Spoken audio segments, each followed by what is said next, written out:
My dear students, आज हम बात करेंगे फ्यूचर वैल्यू की। फ्यूचर वैल्यू आपको बताती है कि आपकी आज की इन्वेस्टमेंट आपको कितने सालों बाद कितने इंटरेस्ट पर कितना फायदा देगी। साउंड्स टिपिश? सिंपल सा एग्जांपल लेते हैं। सपोज करते हैं कि आपने 2000 रुपए 5 साल के लिए एज्यूम्ड रेट ऑफ इंटरेस्ट पर इन्वेस्ट करने हैं और आप ये जानना चाहते हैं कि 5 साल बाद आपके एज्यूम्ड रेट ऑफ इंटरेस्ट पर आपको कितना पैसा मिलेगा। तो इसका पता लगेगा फ्यूचर वैल्यू से। आइए एक सिंपल सा एग्जांपल लेके समझते हैं रिटन फॉर्म में।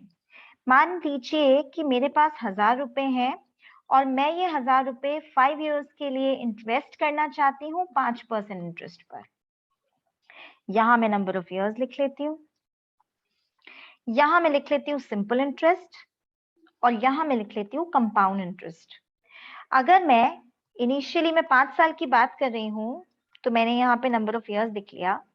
इनिशियली मैंने 1000 रुपए इन्वेस्ट किए, ठीक है। 1 साल बाद वो पैसे बढ़कर 1050 रुपए हो गए।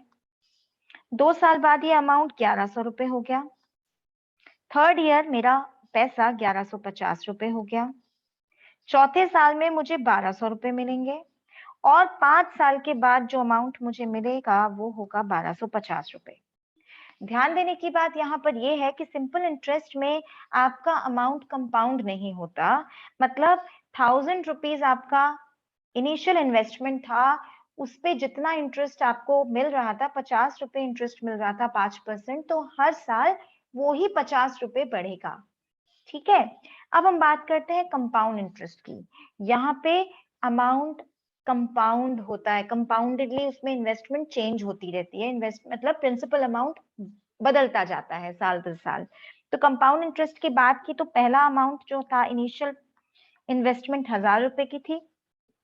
1 साल बाद वो पैसा 1050 रुपए हो गया। लेकिन 1 साल के बाद मतलब 2 साल में वो पैसा बढ़ के 1102 रुपीज 50 पैसा हो गया। थर्ड ईयर ये अमाउंट 1157 रुपीज 625 हो गया। फोर्थ ईयर ये अमाउंट 1215.50 पहुंच गया और 5 साल बाद जो पैसा आपको मिलेगा वो होगा 1276 रुपीज 275 पैसा, जिसे आप अप्रोक्सीमेटली 1276.28 रुपीज कह सकते हैं। ठीक है, ये एक लंबा टास्क था। ठीक है, इसके काफी सारे स्टेप्स थे। हम क्या करते हैं, ये सेम प्रोसेस एक फॉर्मूला से सॉल्व करते हैं। पहली चीज, जब हम फ्यूचर वैल्यू की बात करते हैं तो हम कंपाउंड इंटरेस्ट निकालते हैं, हम सिंपल इंटरेस्ट पे काम नहीं करते। ठीक है। दूसरी चीज, हमारा इंटरेस्ट रहता है कन्वर्जन पीरियड्स हमारे ज्यादा हों इसमें। मतलब हम ज्यादातर कोशिश करते हैं कि फ्यूचर वैल्यू हमारी मंथली निकले, कंपाउंडेड मंथली हो। ठीक है। चलिए अब हम इसको एक फॉर्मूले के थ्रू फाइंड आउट करेंगे। जो फॉर्मूला फ्यूचर वैल्यू निकालने के लिए यूज किया जाता है इन सारी कैलकुलेशंस को अवॉइड करने के लिए, वो होता है future value is equal to PV into 1 plus R whole to the power n, where PV is equal to present value, R is equal to rate of interest,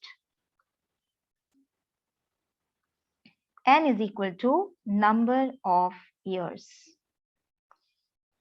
तो यहां पर जब मैं फ्यूचर वैल्यू निकालूंगी तो मैं जो फॉर्मूला में values put करूंगी, मेरी प्रेजेंट वैल्यू है ₹1000 इनिशियल जो मैंने खर्चा किया, इन्वेस्टमेंट किया, 1 plus 5% whole to the power 5 years. जब मैं इसे कैलकुलेट करूंगी, ये मल्टीप्लिकेशन का साइन है, तो मुझे जो पैसे मिलेंगे वो होंगे 1276 रुपीज 28 पैसा। आप कैलकुलेट करके देख सकते हैं, चाहे आप ऐसे कर लीजिए या आप फॉर्मूला लगा लीजिए, आंसर सेम मिलेगा। ये जो हमने किया था, ये जो प्रोसेस था, ये जो फॉर्मूला हमने डिस्कस किया था, ये एनुअल कंपाउंडिंग के लिए था। अगर हम मंथली कंपाउंडिंग की बात करें तो फॉर्मूले में एक छोटा सा चेंज आ जाएगा। आइए मंथली कंपाउंडिंग समझते हैं कि फॉर्मूले में क्या चेंज आएगा। In this case my future value formula is going to be PV 1 plus R over 100 multiply by K whole to the power K, where K is equal to number of conversion periods.